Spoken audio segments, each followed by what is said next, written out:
गोरी फूला झाड़ी बारू पापा के पारी बारू हलो गलू पसारे तू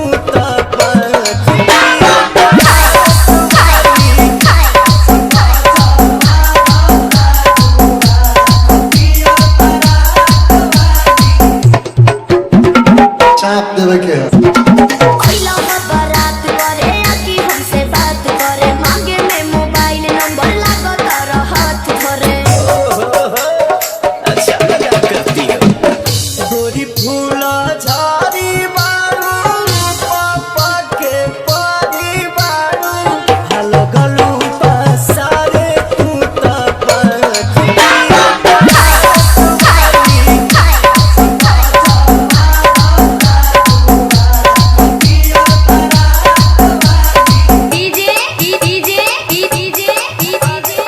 रितेश कुशवाहा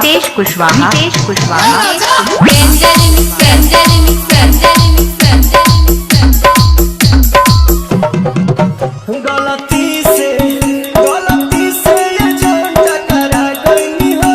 गलती से लड़की के देखी पागल आइल बड़ा का लागे कि भांग खाके आइल बड़ा का करत इशारा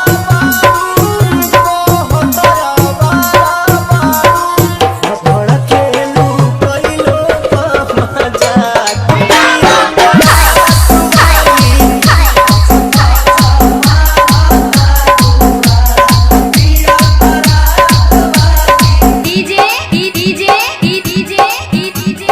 रितेश कुशवाहा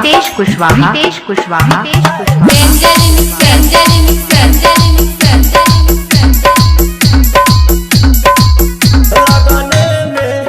हमर हो जा तू जाने ही अंगने में लगने में सुना हमके पटावे ना तो फूल दे से मार चला के रसगुल्ला दे से आगे आगे आंसू खोई है पीछे तेरी आंसू खोई है पवन के मान दिया पूरा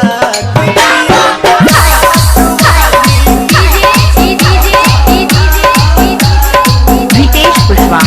कुशवाहा